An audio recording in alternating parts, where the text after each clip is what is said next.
Hi ಎಲ್ರಿಗೂ ನಮಸ್ಕಾರ. Share market in Kannada ಚಾನೆಲ್ಗೆ ನಿಮಗೆ ಸ್ವಾಗತ. ಮಾರ್ಕೆಟ್ನಲ್ಲಿ ಬುಲ್ ರನ್ ನೋಡೋದಕ್ಕೆ ಸಿಗ್ತದೆ, ಬಟ್ ಈ ಒಂದು ಬುಲ್ ರನ್ ನಲ್ಲಿ ಕೆಮಿಕಲ್ ಸೆಕ್ಟರ್ನ ಕಂಪನಿಗಳು ಪಾರ್ಟಿಸಿಪೇಟ್ ಮಾಡ್ತಿಲ್ಲ. ಅದಕ್ಕೆ ಸಾಕಷ್ಟು ರೀಸನ್ಸ್ ಇದೆ.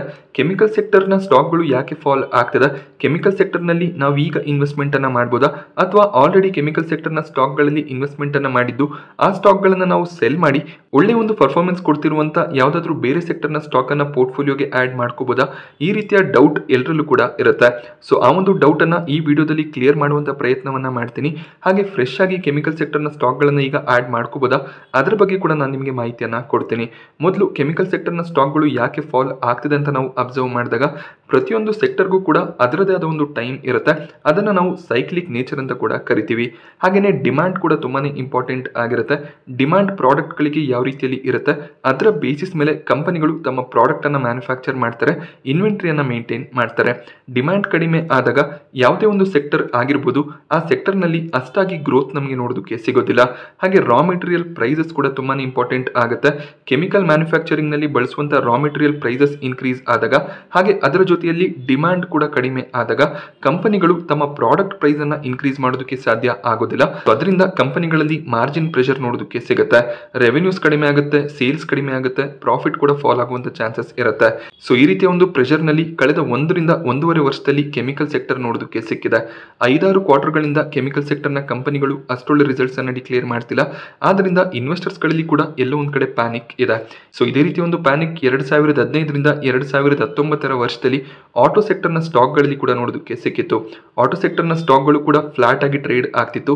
ಅದು ಬಜಾಜ್ ಆಟೋ ಆಗಿರ್ಬೋದು, ಐಷರ್ ಮೋಟಾರ್ಸ್ ಆಗಿರ್ಬೋದು, ಮಹೀಂದ್ರಾ ಅಂಡ್ ಮಹೀಂದ್ರಾ ಆಗಿರ್ಬೋದು, ಯಾವುದೇ ಒಂದು ಕಂಪನಿಯ ಚಾರ್ಟ್ ಅನ್ನು ನೀವು ಅಬ್ಸರ್ವ್ ಮಾಡಿದಾಗ ಫ್ಲಾಟ್ ಟ್ರೇಡಿಂಗ್ ನಮಗೆ ನೋಡೋದಕ್ಕೆ ಸಿಗುತ್ತೆ. ಇದಕ್ಕೆ ರೀಸನ್ ಆ ಸಂದರ್ಭದಲ್ಲಿ ಆಟೋ ಸೆಕ್ಟರ್ ನಲ್ಲಿ ಅಷ್ಟಾಗಿ ಪಾಸಿಟಿವ್ ನ್ಯೂಸ್ಗಳು ಇರಲಿಲ್ಲ. ಬಟ್ 2020 ನಂತರ ಯಾವಾಗ ಸ್ಕ್ರಾಪೇಜ್ ಪಾಲಿಸಿ ಅನೌನ್ಸ್ ಆಯಿತು, ಇವಿಗೆ ಬೂಮ್ ಸಿಕ್ತು, ಆ ಎಲ್ಲ ಪಾಸಿಟಿವ್ ಫ್ಯಾಕ್ಟರ್ಗಳಿಂದ ಆಟೋ ಸೆಕ್ಟರ್ನ ಸ್ಟಾಕ್ಗಳು ಒಳ್ಳೆ ಒಂದು ಪರ್ಫಾರ್ಮೆನ್ಸ್ ಅನ್ನ ಕೊಟ್ಟಿದೆ.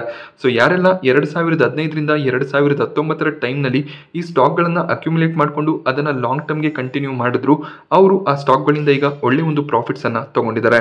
ಸೊ ಅದೇ ರೀತಿಯ ಒಂದು ಆಪರ್ಚುನಿಟಿ ಕೆಮಿಕಲ್ ಸೆಕ್ಟರ್ನಲ್ಲಿ ಕೂಡ ಇದೆಯಾ ಅದನ್ನು ನಾವು ತಿಳ್ಕೊಳ್ಳೋಣ. ಹಾಗೆ ಕೆಲವೊಂದು ಬಾರಿ ರೆಗ್ಯುಲೇಟರಿ ಚೇಂಜಸ್ ಗಳೇನು ಗೌರ್ಮೆಂಟ್ ನ ಕಡೆಯಿಂದ ಅಥವಾ ರೆಗ್ಯುಲೇಟರಿ ಅಥಾರಿಟೀಸ್ ಗಳ ಕಡೆಯಿಂದ ಬರುತ್ತೆ, ಅದು ಕೂಡ ಒಂದು ಸೆಕ್ಟರ್ ನ ಮೇಲೆ ಇಂಪ್ಯಾಕ್ಟ್ ಅನ್ನ ತರುವಂತ ಚಾನ್ಸಸ್ ಇರುತ್ತೆ. ಬಟ್ ಆ ರೀತಿಯ ಯಾವುದೇ ಒಂದು ರೆಗ್ಯುಲೇಟರಿ ಚೇಂಜಸ್ ಕೆಮಿಕಲ್ ಸೆಕ್ಟರ್ ನಲ್ಲಿ ಬಂದಿಲ್ಲ.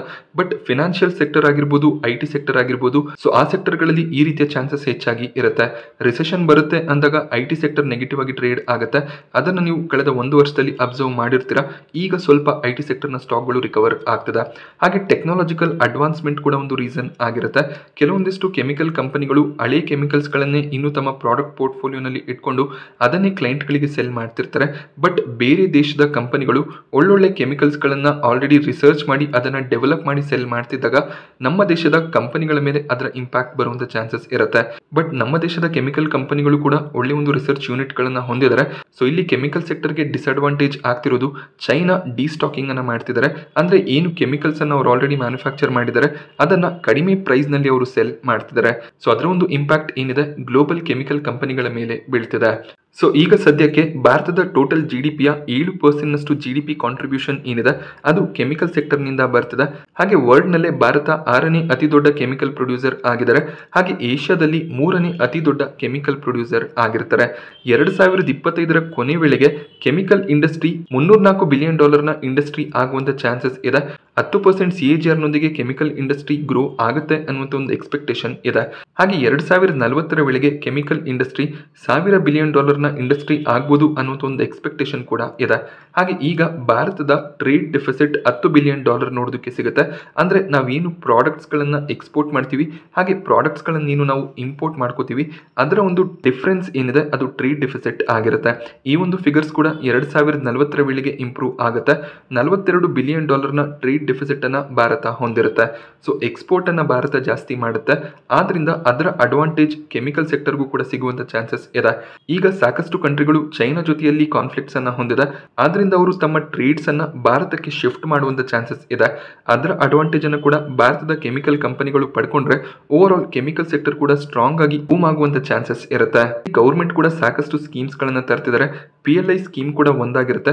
ಯಾವೆಲ್ಲ ಕಂಪನಿಗಳು ಕಾರ್ಬನ್ ನ್ಯೂಟ್ರಲ್ ಮ್ಯಾನುಫ್ಯಾಕ್ಚರಿಂಗ್ ಪ್ರೋಸೆಸನ್ನು ಫಾಲೋ ಮಾಡ್ತಾರೆ ಅವರು PLI ಸ್ಕೀಮ್ನ ಅಂಡರಲ್ಲಿ ಅಡ್ವಾಂಟೇಜನ್ನು ತಗೋಬೋದಾಗುತ್ತೆ. ಹಾಗೆ ರೀಸೆಂಟಾಗಿ ನಡೆದಂಥ ಕೆಮಿಕಲ್ ಆ್ಯಂಡ್ ಪೆಟ್ರೋಕೆಮಿಕಲ್ ಮ್ಯಾನುಫ್ಯಾಕ್ಚರಿಂಗ್ ಹಬ್ನಲ್ಲಿ ನಿರ್ಮಲಾ ಸೀತಾರಾಮನ್ ಅವರು ಕೂಡ ಒಂದು ಸ್ಟೇಟ್ಮೆಂಟನ್ನು ಕೊಟ್ಟಿದ್ರು. ನಾವು ಭಾರತವನ್ನು ಕೆಮಿಕಲ್ ಮ್ಯಾನುಫ್ಯಾಕ್ಚರಿಂಗ್ ಹಬ್ ಆಗಿ ಕನ್ವರ್ಟ್ ಮಾಡಬೇಕು ಅಂತ ಇದ್ದೀವಿ. ಸೊ ಭಾರತದಲ್ಲಿ ನೀವು ಇನ್ವೆಸ್ಟ್ಮೆಂಟನ್ನು ಮಾಡಿದಾಗ ನಿಮಗೆ ಸಾಕಷ್ಟು ಅಡ್ವಾಂಟೇಜಸ್ ಕೂಡ ಇರುತ್ತೆ ಅಂತ ಅವರು ಹೇಳಿದ್ದಾರೆ. ಸೊ ಗ್ಲೋಬಲ್ ಕಂಪನಿಗಳು ಭಾರತದ ಕೆಮಿಕಲ್ ಇಂಡಸ್ಟ್ರಿಯಲ್ಲಿ ಇನ್ವೆಸ್ಟ್ಮೆಂಟನ್ನು ಮಾಡಿದ್ರೆ ಅದು ಕೂಡ ಕೆಮಿಕಲ್ ಸೆಕ್ಟರ್ಗೆ ಪಾಸಿಟಿವ್ ಆಗುತ್ತೆ. 2035 ವೇಳೆಗೆ 20 ಲಕ್ಷ ಕೋಟಿಯಷ್ಟು ಇನ್ವೆಸ್ಟ್ಮೆಂಟ್ ಕೆಮಿಕಲ್ ಸೆಕ್ಟರ್ನಲ್ಲಿ ಬರುವಂಥ ಒಂದು ಎಕ್ಸ್ಪೆಕ್ಟೇಷನ್ ಇದೆ. So over all chemical sector ಮುಂದಿನ 10 ರಿಂದ 15 ವರ್ಷದಲ್ಲಿ ಒಳ್ಳೆ ಒಂದು ಗ್ರೋತನ್ನು ಪಡ್ಕೊಳ್ಳುವಂಥ ಚಾನ್ಸಸ್ ಇರುತ್ತೆ. ಆದ್ದರಿಂದ ನೀವು ಲಾಂಗ್ ಟರ್ಮ್ ಇನ್ವೆಸ್ಟರ್ ಆಗಿದ್ರೆ 10 ರಿಂದ 15 ವರ್ಷ ಇನ್ವೆಸ್ಟ್ಮೆಂಟನ್ನು ಮಾಡ್ತೀವಿ ಅಂತ ನಿಮಗೆ ಕಾನ್ಫಿಡೆನ್ಸ್ ಇದ್ರೆ ನೀವು ಕೆಮಿಕಲ್ ಸೆಕ್ಟರ್ನ ಸ್ಟಾಕ್ಗಳನ್ನು ಬೈ ಮಾಡ್ಕೋಬೋದಾಗುತ್ತೆ. ಅಥವಾ ಆಲ್ರೆಡಿ ನೀವು ಕೆಮಿಕಲ್ ಸೆಕ್ಟರ್ನ ಸ್ಟಾಕ್ಗಳನ್ನು ಹೋಲ್ಡ್ ಮಾಡ್ತಿದ್ರೆ ಆ ಸ್ಟಾಕ್ಗಳನ್ನು ನೀವು ಲಾಂಗ್ ಟರ್ಮ್ಗೆ ಕಂಟಿನ್ಯೂ ಮಾಡ್ಬೋದಾಗುತ್ತೆ. ಹಾಗೆ ಭಾರತ ಏನೀಗ ವರ್ಲ್ಡ್ನಲ್ಲಿ 6ನೇ ಅತಿ ದೊಡ್ಡ ಕೆಮಿಕಲ್ ಪ್ರೊಡ್ಯೂಸರ್ ಆಗಿದ್ದಾರೆ. ಸ್ಲೋ ಆಗಿ ನಾವು 5, 4 ಈ ರೀತಿಯಲ್ಲಿ ನಮ್ಮ ಸ್ಥಾನವನ್ನು ಏರಿಕೆ ಮಾಡ್ಕೋತೀವಿ. ನಾವು ಲಾರ್ಜೆಸ್ಟ್ ಕೆಮಿಕಲ್ ಪ್ರೊಡ್ಯೂಸರ್ ಆದರೆ so over all chemical industry boom ಆಗುವಂಥ ಚಾನ್ಸಸ್ ಇರುತ್ತೆ. ಸೊ ಕೆಮಿಕಲ್ ಸೆಕ್ಟರ್ನ ಸ್ಟಾಕ್ಗಳಲ್ಲಿ ಇನ್ವೆಸ್ಟ್ಮೆಂಟನ್ನು ಮಾಡೋದಕ್ಕೆ ಇದು ಒಳ್ಳೆಯ ಆಪರ್ಚುನಿಟಿ ಆಗಿದೆ. ಬೇರೆ ಎಲ್ಲ ಸೆಕ್ಟರ್ನ ಸ್ಟಾಕ್ಗಳು ಓವರ್ ವ್ಯಾಲ್ಯೂಡ್ ಆಗಿ ಟ್ರೇಡ್ ಆಗ್ತಿರುವಂಥ ಸಂದರ್ಭದಲ್ಲಿ ಕೆಮಿಕಲ್ ಮಾರ್ಕೆಟ್ ಒಳ್ಳೆ ಒಂದು ಆಪರ್ಚುನಿಟಿಯನ್ನು ಕ್ರಿಯೇಟ್ ಮಾಡಿ ಕೊಡ್ತಿದೆ. ಕೆಮಿಕಲ್ ಸೆಕ್ಟರ್ ಅಂತ ಬಂದಾಗ ಸಾಕಷ್ಟು ಸ್ಟಾಕ್ಗಳು ನಮಗೆ ನೋಡೋದಕ್ಕೆ ಸಿಗುತ್ತೆ. ಬಟ್ ಯಾವೆಲ್ಲ ಕಂಪನಿಗಳು ಸ್ಟ್ರಾಂಗ್ R&D ಯೂನಿಟ್ಸ್ಗಳನ್ನು ಹೊಂದಿದ್ದಾರೆ, ಸ್ಟ್ರಾಂಗ್ ಎಕ್ಸ್ಪೋರ್ಟ್ ಕೆಪಾಸಿಟಿಯನ್ನು ಹೊಂದಿದ್ದಾರೆ, ಆ ರೀತಿಯ ಕಂಪನಿಗಳಲ್ಲಿ ನಾವು ಇನ್ವೆಸ್ಟ್ಮೆಂಟನ್ನು ಮಾಡಬೇಕಾಗುತ್ತೆ. ಆ ರೀತಿಯ ಕಂಪನೀಸನ್ನು ಅಬ್ಸರ್ವ್ ಮಾಡಿದಾಗ ದೀಪಕ್ ನೈಟ್ರೇಟ್ ಒಂದು ಕಂಪನಿ ಆಗಿರುತ್ತೆ. ದೀಪಕ್ ನೈಟ್ರೇಟ್ ಕಳೆದ 1-2 ವರ್ಷಗಳಿಂದ ಸೈಡ್ ವೇಸ್ನಲ್ಲಿ ಟ್ರೇಡ್ ಆಗ್ತಿದೆ. ಈಗ ಆಲ್ ಟೈಮ್ ಹೈ ಹತ್ರ ದೀಪಕ್ ನೈಟ್ರೇಟ್ ಟ್ರೇಡ್ ಆಗ್ತಿದೆ. ಕಳೆದ 1 ತಿಂಗಳಲ್ಲಿ ಒಳ್ಳೆ ಒಂದು ಪರ್ಫಾರ್ಮೆನ್ಸ್ ದೀಪಕ್ ನೈಟ್ರೇಟ್ನ ಕಡೆಯಿಂದ ನೋಡೋದಕ್ಕೆ ಸಿಕ್ಕಿದೆ. ದೀಪಕ್ ನೈಟ್ರೇಟ್ ಒಂದು ಸ್ಟ್ರಾಂಗ್ R&D ಯೂನಿಟ್ ಅನ್ನು ಹೊಂದಿದ್ದಾರೆ. 32ಕ್ಕೂ ಹೆಚ್ಚಿನ ಕೆಮಿಕಲ್ ಪ್ರಾಡಕ್ಟ್ಸ್ ಅನ್ನು ಇವರು ಮ್ಯಾನುಫ್ಯಾಕ್ಚರ್ ಮಾಡ್ತಾರೆ. 1000ಕ್ಕೂ ಹೆಚ್ಚಿನ ಕ್ಲೈಂಟ್ಸ್ ಗಳನ್ನು ಇವರು ಹೊಂದಿದ್ದು ಅವರಿಗೆ ಪ್ರಾಡಕ್ಟ್ಸ್ ಅನ್ನು ಇವರು ಸಪ್ಲೈ ಮಾಡ್ತಾರೆ. 7 ಮಾಡರ್ನ್ ಮ್ಯಾನುಫ್ಯಾಕ್ಚರಿಂಗ್ ಫೆಸಿಲಿಟಿಗಳನ್ನ ಕಂಪನಿ ಹೊಂದಿದ್ದಾರೆ. ಸಸ್ಟೈನಬಲ್ ಅಂದ್ರೆ ಕಾರ್ಬನ್ ನ್ಯೂಟ್ರಲ್ ಪ್ರೊಡಕ್ಷನ್ ಅನ್ನು ಇವರು ಮಾಡ್ತಾರೆ. ಒಂದು ರೊಬಸ್ಟ್ R&D ಕೆಪಬಿಲಿಟಿಯನ್ನು ಕೂಡ ಕಂಪನಿ ಹೊಂದಿದ್ದಾರೆ. ಹಾಗೆ 50 ವರ್ಷಕ್ಕೂ ಹೆಚ್ಚಿನ ಎಕ್ಸ್ಪೀರಿಯನ್ಸ್ ಕೂಡ ಕೆಮಿಕಲ್ ಸೆಕ್ಟರ್ನಲ್ಲಿ ಕಂಪನಿಗೆ ಇದೆ. ಸೊ 2024 ಫಿನಾನ್ಷಿಯಲ್ ಇಯರ್ನಲ್ಲಿ 2023 ಫಿನಾನ್ಷಿಯಲ್ ಇಯರ್ಗೆ ಕಂಪೇರ್ ಮಾಡಿದಾಗ ಸ್ವಲ್ಪ ಮಾರ್ಜಿನ್ ಪ್ರೆಷರ್ಸ್ ನೋಡೋದಕ್ಕೆ ಸಿಕ್ಕಿದೆ.